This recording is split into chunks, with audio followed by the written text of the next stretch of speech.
Just a couple pieces of housekeeping. Just make sure your phones are on silent. If you're using the bathroom, use the side rooms. But we're on a call with Kelsey O'Connell.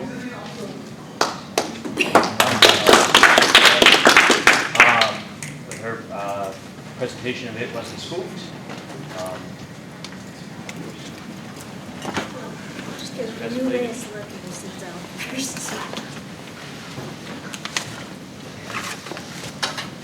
Welcome back.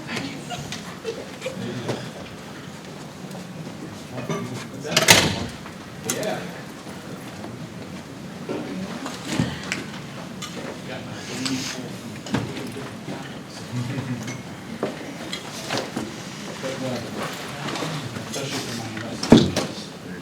All right. Hello, everyone. Thank you for coming to my talk. My name is Kelsey. My handle, I haven't heard a lot of people use handles here, but my handle is Wombat.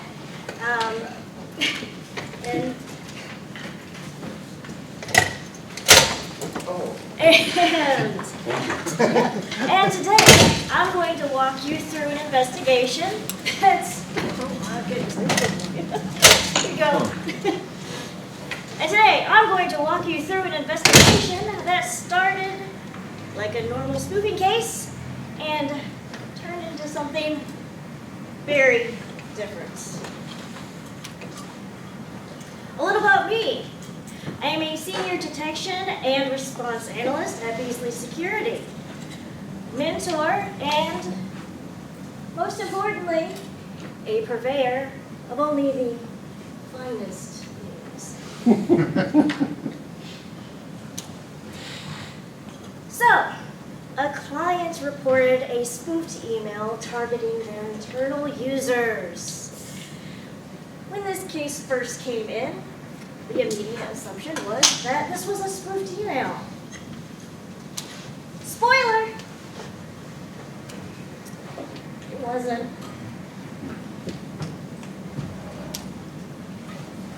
And these are all the alerts we received. Nothing. Because there weren't any. Not email, not identity, nothing. At this point, the assumption was spoofing. As per the client, thank you, client. Not off the table was phishing.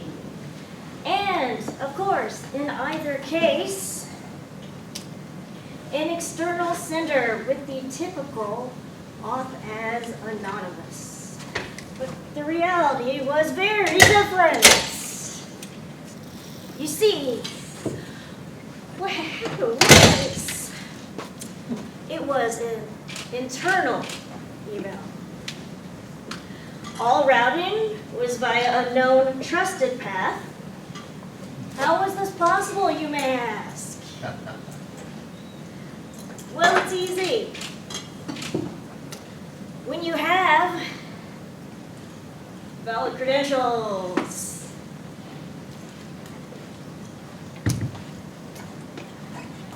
And this is where things start to get dangerous. The emails, by all accounts, appeared legitimate. Nothing about them appeared suspicious. The recipients, and there were a lot,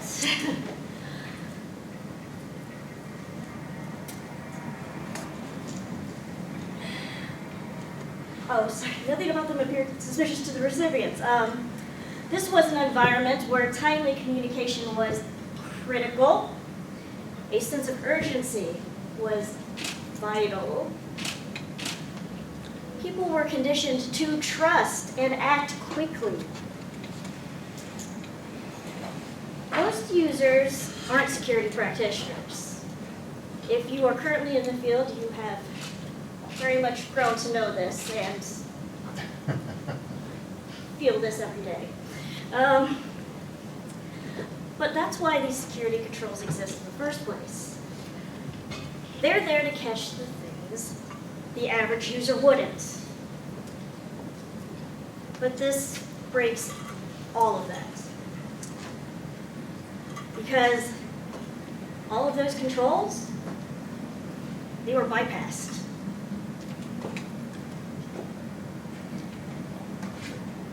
Simply put, this model equates internal with safe and authenticated with safe. Quick question. Yes. Did the apparent sender of the malicious email match the person who actually sent it using their credential, or was it the person with a credential was able to simulate someone else as the sender? Remember, it wasn't spoofed. So Bob sent the email and the email said it was from Bob. Correct. Okay. Or somebody with Bob's credentials. Yeah, because it was valid credentials. You'll learn more. Okay. Stay tuned. Yeah. So, coming back to this incident, it abused both of these things. At this point, we had the client crying spoof. But what we needed was evidence. Which means this is where I break all of your expectations. And maybe some trust models too. As with any email investigation, our first step was to ask for the email. But not just the email. We needed the original, unforwarded .eml file. Because forwarded emails lie to you. Rewritten headers. And lies, well, they're only reserved for free birthday desserts. If any waiter asks, today is my birthday. Happy birthday. Happy birthday. Happy birthday. Thank you. Here's the dessert.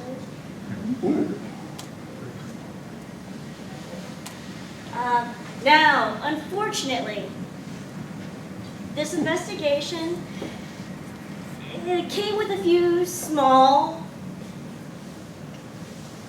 constraints. We didn't have a nice VM ready to just spin up. No detonation environments. No sandbox. Instead, this became one of those investigations where we had to fall back on the fundamentals. Working directly from the raw EML. Extracting the encoded content. Decoding base 64. Thank you, CyberChef. Oh, and by the way, if you're new to this, using a tool like CyberChef, download it locally. Please don't go onto the internet and like expose your client's information. That's a bad move. So, I have a yes. question. How would you download it locally? So, when you go to their website, there is an option that says download CyberChef. Click that option of down. Make sure you're on the correct website, Okay. like actually their website, because there will be repos. So, careful you get the right one. Just download that. Make sure you use that. Keep it updated, because once you have it on your local computer, it's not just going to automatically update. So keep that in mind as well. It's a great tool, and if you ever participate in CTFs, like the one here, it is a great tool because there'll be some like crypto challenges and stuff like that. So keep that in mind as well. So that decoding the base 64. There's also URL decoding. Then reconstructing the redirect chain from EDR telemetry. With the email header finally human readable, I noticed something.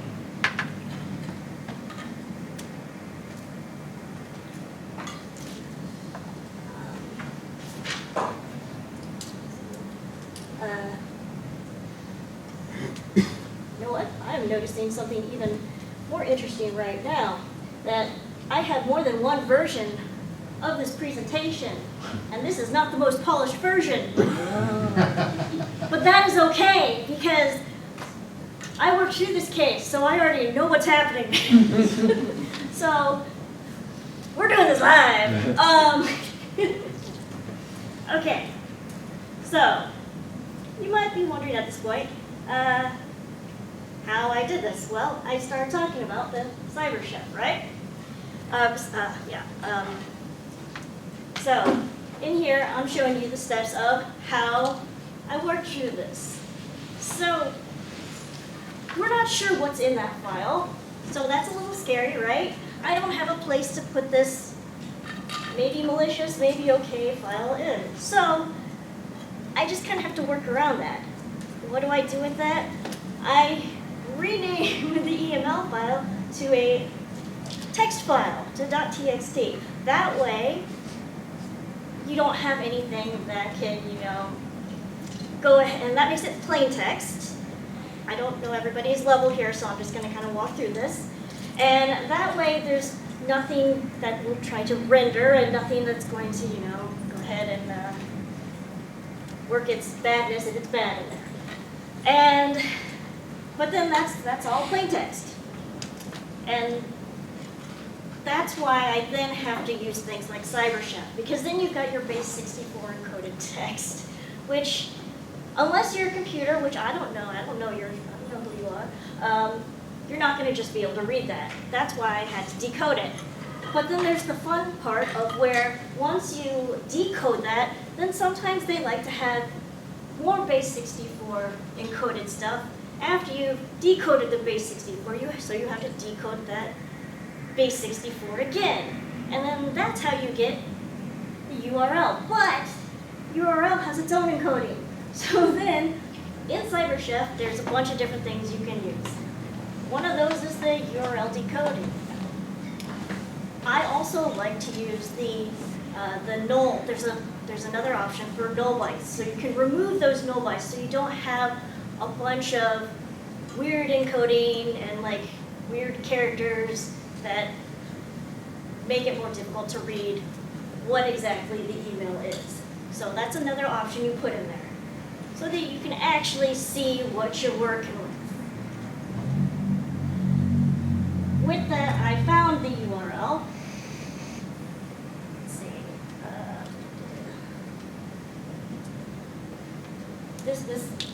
This version that I did is a lot messier, so give me a little bit to work through what the heck I did. Let's see. All right. So, when I found that URL, I'm like, something about this does not look okay.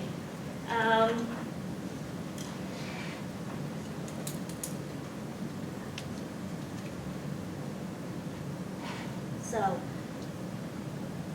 with that malicious URL, because I didn't have that enterprise tooling.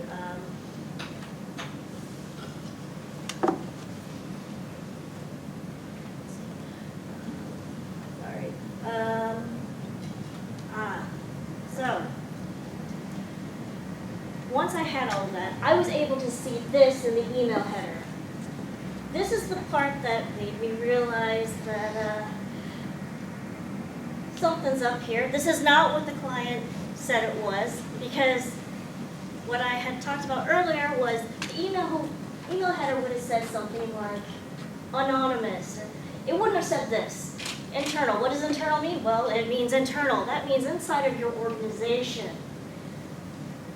That means it came from inside the house.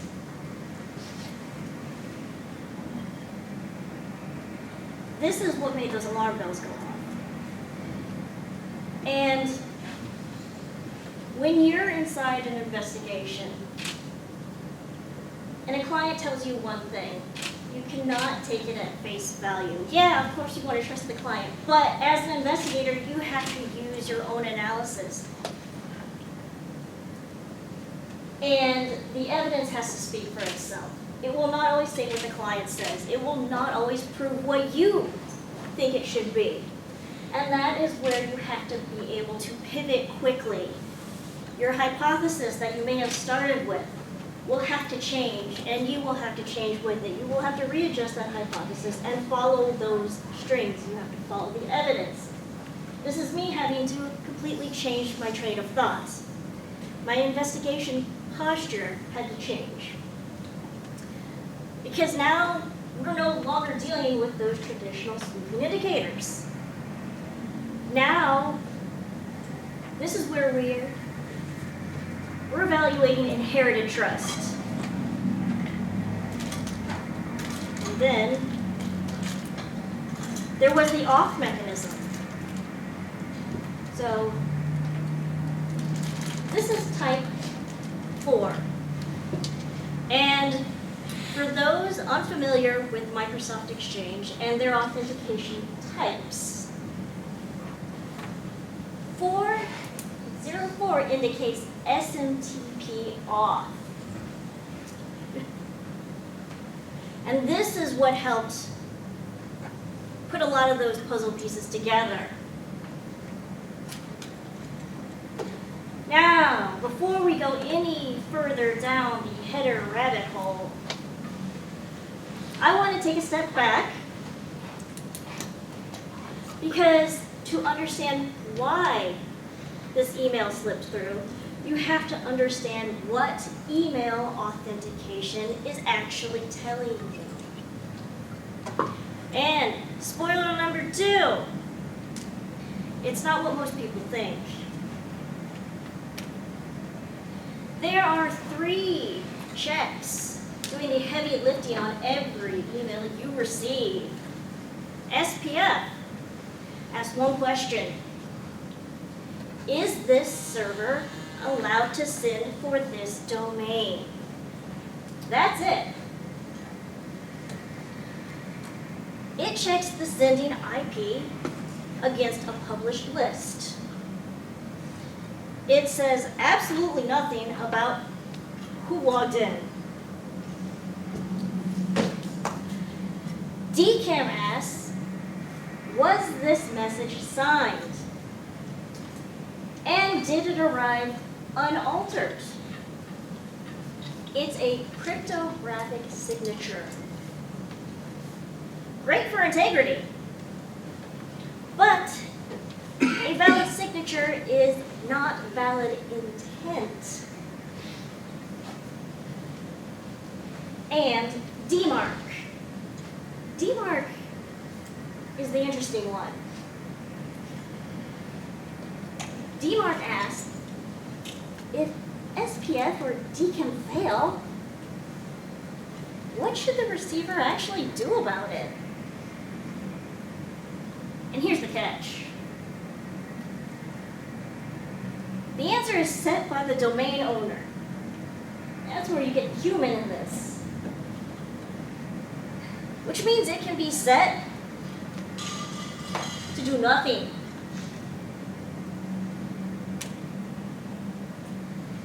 DMARC gives you 3 options, and they live on a spectrum. On the strict end, P equals reject, block it, refuse delivery, the message never lands. In the middle, you have P equals quarantine, treated as suspicious. Send it to the spam folder. And then there's P equals none. Do nothing. Deliver the message anyway. Just write it down in a report. Somebody may or probably most likely won't read. Now, remember way back at the start when I showed you all the alerts we got? This is why. Whoopsies. We did whoopsies. With P equals none, there was nothing to alert on. The system did exactly what it was told. Good system.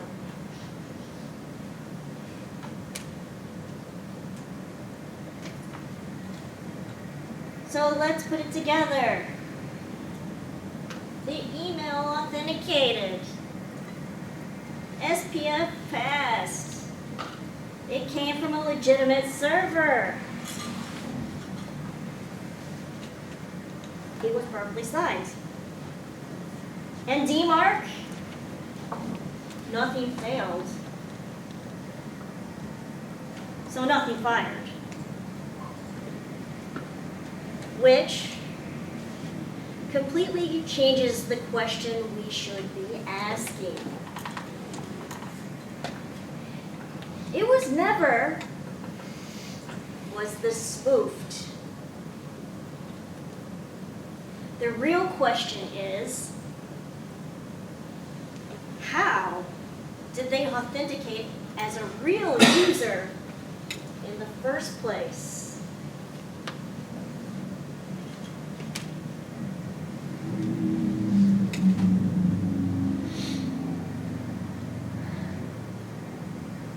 Well,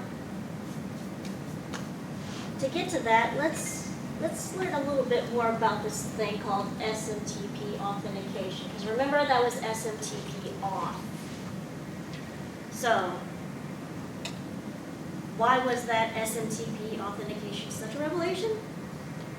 Well, it's considered a legacy authentication. I don't mean like their parents went to college so they're going to totally get in now.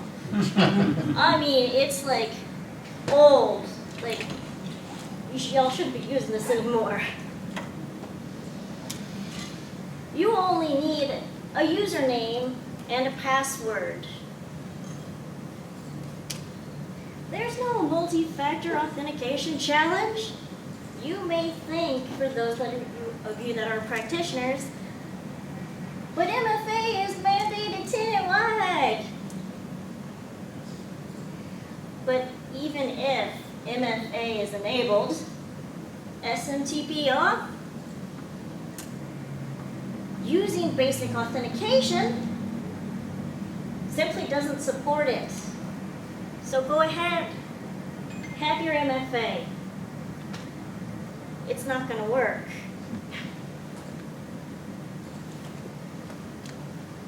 Now, why in the world would any environment in 2026 still allow this? Laser printers, They sell those, but, e-faxes. Wow, a lot of opinions up in here. The biggest reason is almost always the same one: compatibility. Legacy applications, multi-function printers, scan-to-email devices, older scripts and service accounts. A lot of them only speak with basic auth over SMTP. So rather than break all of that, organizations, well, they decide to leave that door wide open. And an attacker with valid credentials, well, they just oozy right on through it.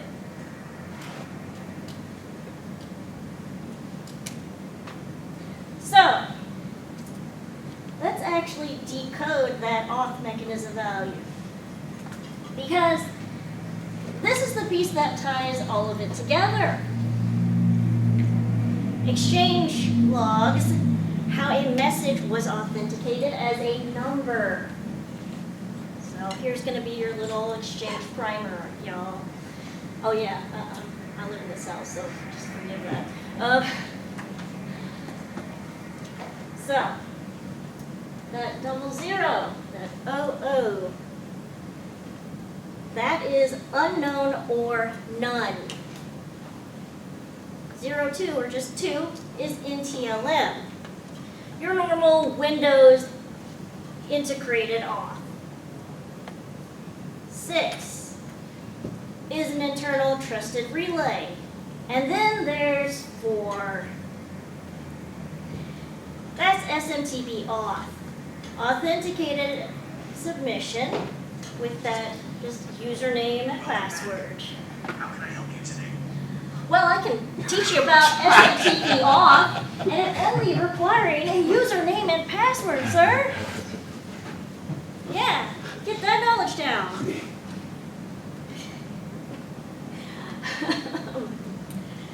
And that's the smoking gun in this whole thing. Because type 4 doesn't mean a server got spoofed. It means someone logged in with credentials. The message was authenticated, just not like who you'd hoped.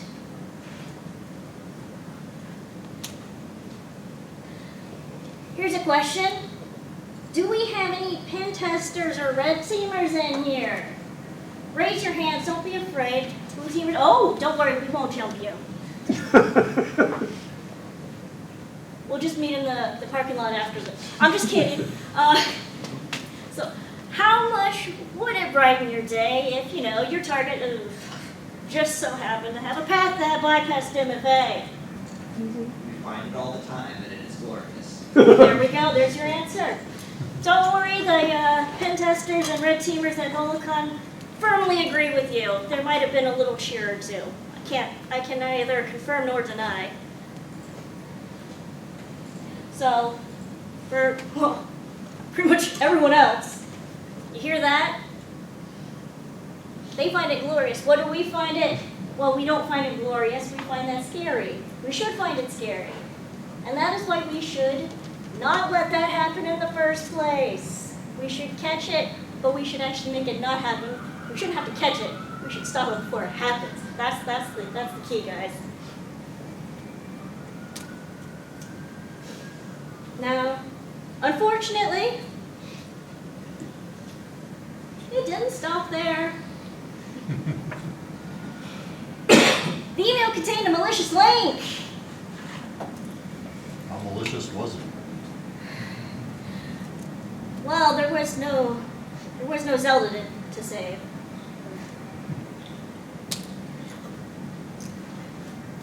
We'll get to it, believe me. So once that user clicked the email link, and boy, people sure do like to click things, let me tell you. They were redirected through multiple URLs. And here's the fun part. In the original email, that URL, it was fully visible. There was no attempted obfuscation. They didn't try to hide it. They didn't even put a picture and just make it clickable and you couldn't see what it was. It was there in its full glory. You could see that, plain text. It was all written out. That link, it ended in .html. And while that doesn't mean it's inherently malicious, for someone that's like me, a technical investigator, and probably a good portion of you, or maybe some of you are aspirational to be, it definitely raised some red flags. The redirect chain, that ultimately resulted in the automatic download of an unauthorized remote management tooling. So how dangerous was it? Well, it certainly wasn't good, sir. Leaving no doubt that this was indeed malicious. And every time we thought we'd reached the end of the investigation, we uncovered something new. It basically became Mr. Bones' wild ride. This is a very early call. This is a callback to early internet memedom. Hopefully you all know this. If you don't, look it up. It's fun. Roller coaster tycoon. Fun, huh? Fun. All right. So, since we thought it happened, especially considering at one point, so this phone number is, so she says we thought at one point, because the client believed they'd been compromised. Again, because another user, one we'd never even heard of, some holy third party that we'd never heard of before, was like, hey, let me report something. I have a malicious email. You know, that same one that you already were talking about before. So we were thinking, okay, persistence, because that's what you would think. All right, this is popping back up again. What's going on here? Only, it wasn't persistence. That would have been the easy answer, right? And would have made way more sense. And it wasn't a reinfection if that's where your minds went.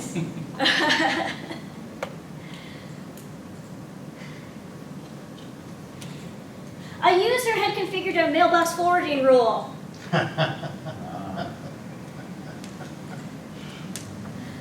Nice.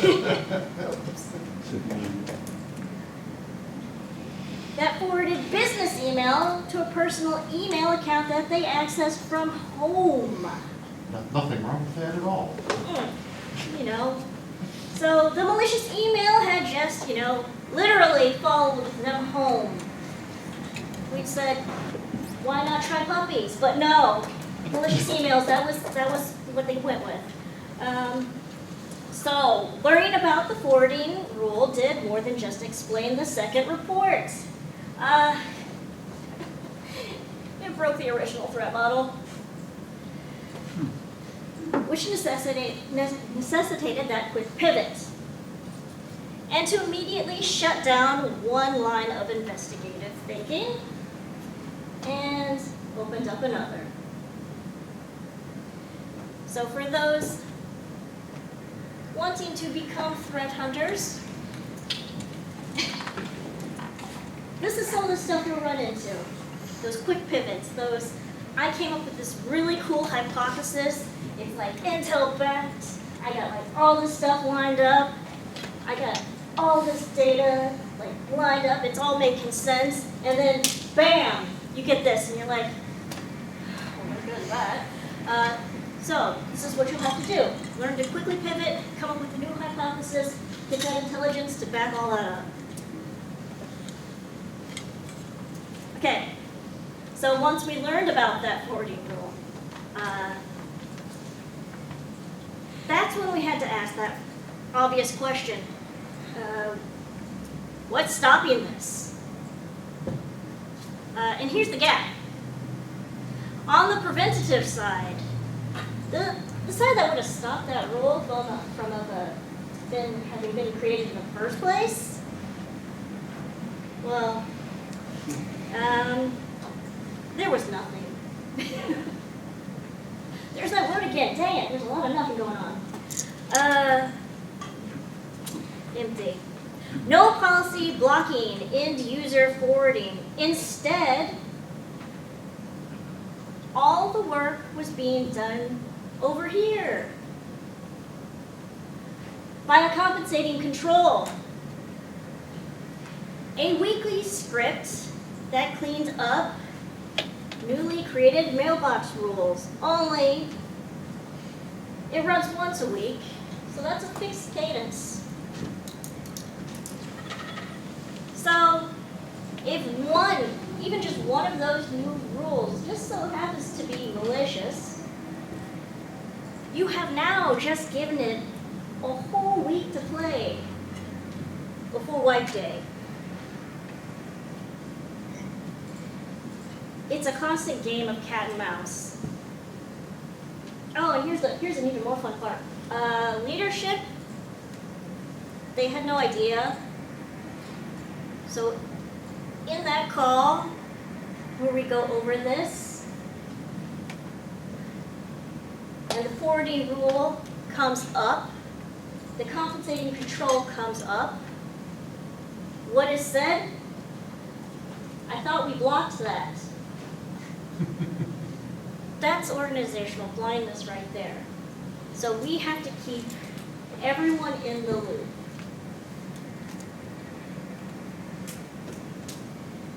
So ultimately, it wasn't any single technical finding that made this investigation memorable. It was made memorable by every layer. Revealing an assumption about trust, an assumption about visibility to people like, kind of important people like leadership, an assumption about authentication, an assumption about operational controls, and eventually, those assumptions started colliding with reality. Because you know what they say about assumptions.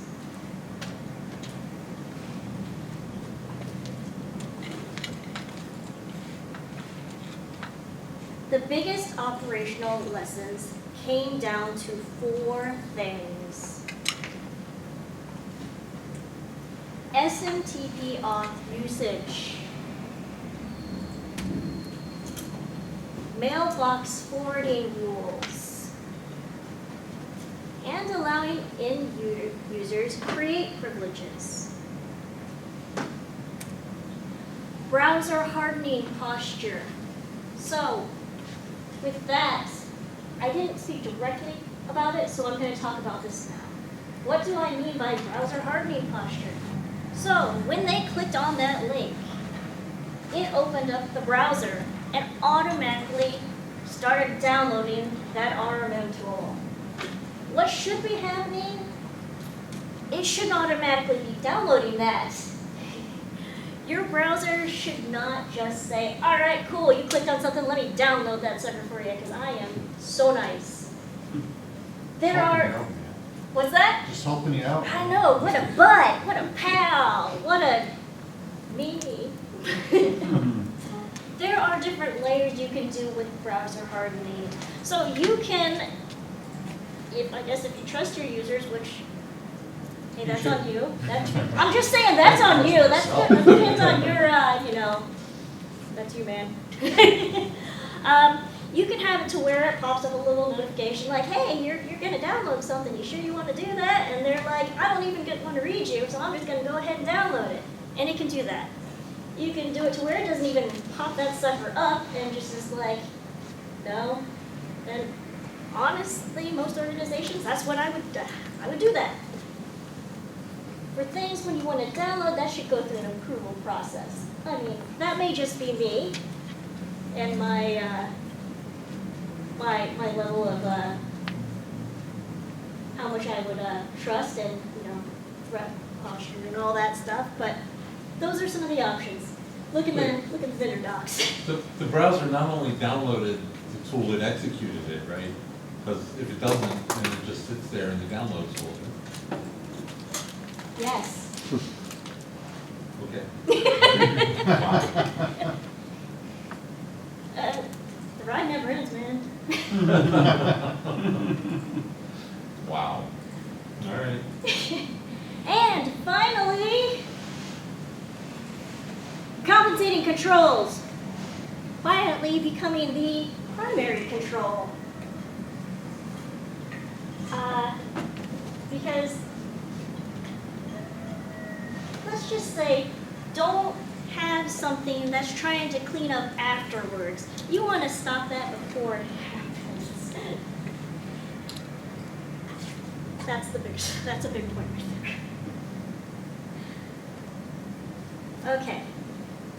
So, if you take 4 things out of this room with you, 1, authentication success is not a trust signal.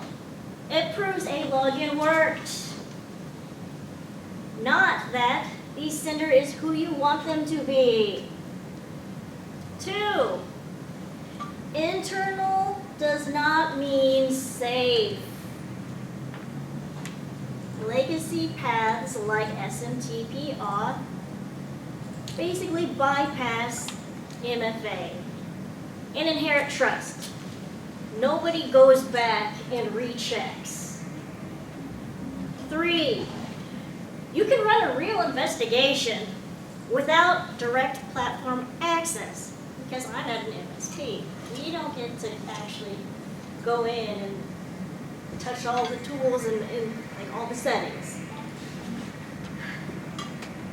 The raw EML plus EDR telemetry, XDR telemetry reconstructed this entire chain.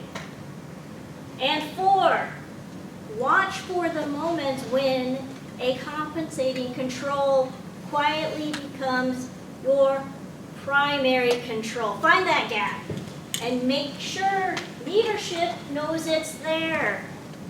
It should not come as a surprise.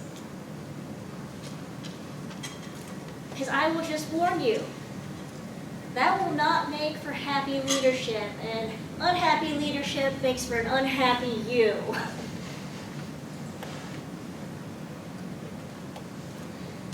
On the surface, very beginning, this was a relatively easy and straightforward spoofing investigation.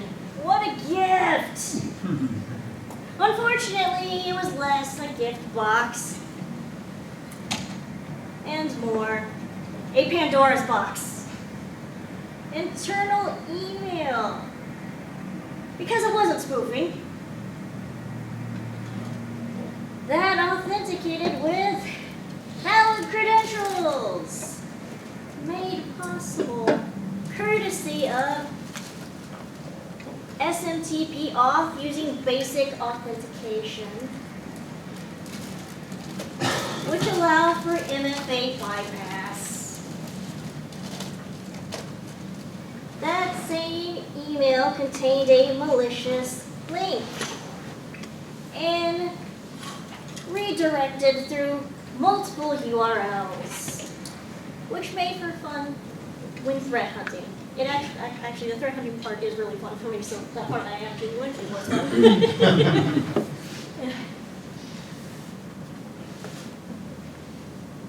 Ending in the download of unauthorized RMM tooling. Then we come to the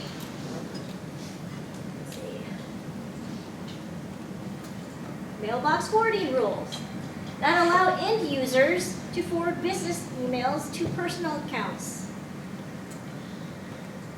But don't worry, there's a weekly script to clean up those pesky new rules. Assumption failures. Wait, what? I thought we had that blocked. Browser hardening. Turns out, this one simple trick could have prevented a lot of headaches. Like you alluded to, the browser hardening. If it hadn't have even deployed, nothing would have happened. If it hadn't even downloaded, you wouldn't have had that problem in the first place. Because it wasn't spoofed. It didn't need to be. So if you take nothing from this, attackers don't always need to earn trust. Sometimes they inherit it.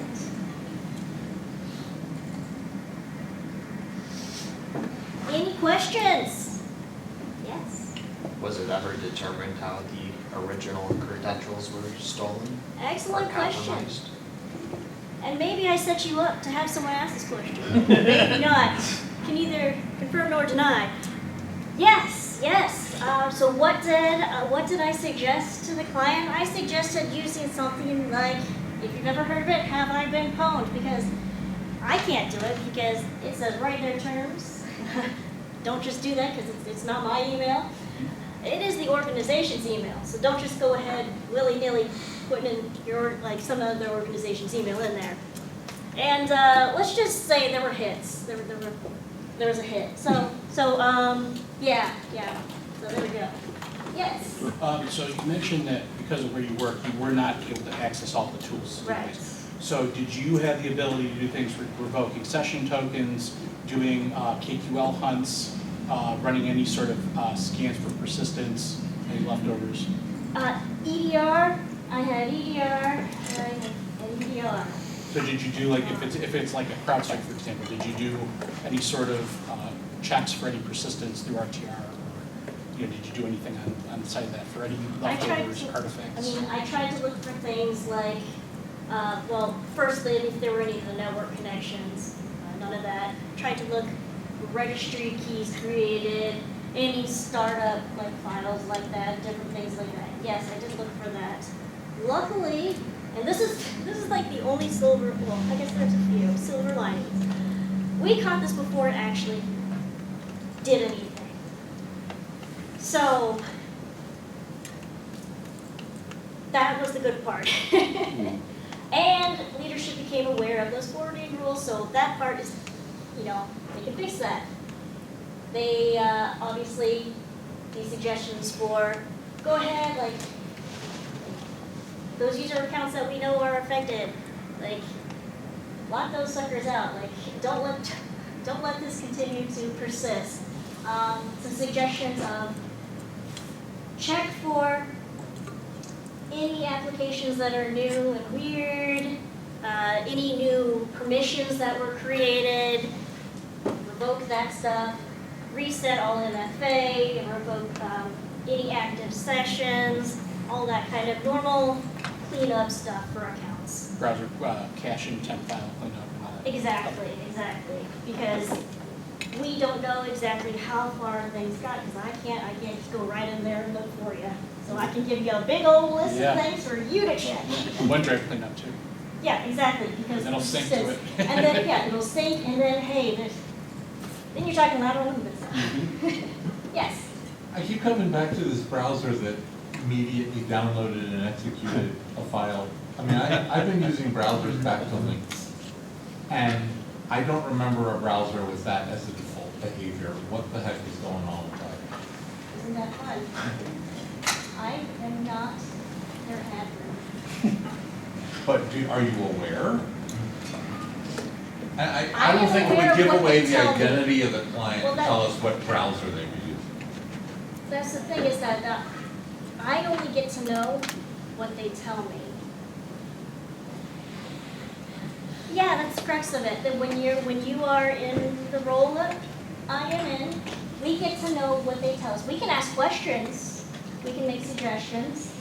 In the end, what we know is what we can find on our own and what they tell us. So we have to work with a lot of ambiguity and do the best we can. Well, at least in the past, I've seen, you can set, like Chrome up to download like an Adobe Acrobat file and load it in Adobe Acrobat, right? So I have seen things like that where it's like you're automatically loading. But an executable and EXE. Well, also you download a PDF that's got malicious Oh, content in it yeah. that crashes Adobe Acrobat that gives you the way to, so that's probably, Becomes a dropper. yeah. Yes. What was the time frame when the client contacted you to when you actually got to the root cause? That was about a day. That's actually pretty good. Yeah, and also the attacker was not on it with like making use of that. Well, we didn't know exactly what was happening at first. So at first we only knew it was spoofing. So before we really knew what was happening, I err on the side of caution. So I said, I don't know quite what's going on yet, so let's just lock this down. I just connected the endpoints. So I'm like, it's not a DC, it's okay. Yeah. But like, You had a host contained. yeah, exactly, yeah. Network disconnect, like, stop the bleed, that's, okay. When it's like an incident or you think it's gonna become one, first thing you wanna do, stop the bleed. Like, you don't know if it's an ephemeral artery or whether, someone just nicks their finger. So you just gotta stop it first. Anything else? So, like, how was this originally reported? It was like a user who received the email, said something's off with this. You know, they called the person that, you know, whose credentials were split and said, did you really send this to me? What's going on? Is that how it was? The user was like, I didn't send this, and that's why they thought it was spoofing. And so I asked the person who was their security person, why do you think it's spoofing? So you always want to ask questions to the client. Ask the questions, follow-up questions. You can't just take them at face value, right? And they said they didn't send it. I'm like, all right, fair enough, you know, what they said. And that's why I had to go for the actual evidence. That is where the evidence comes in.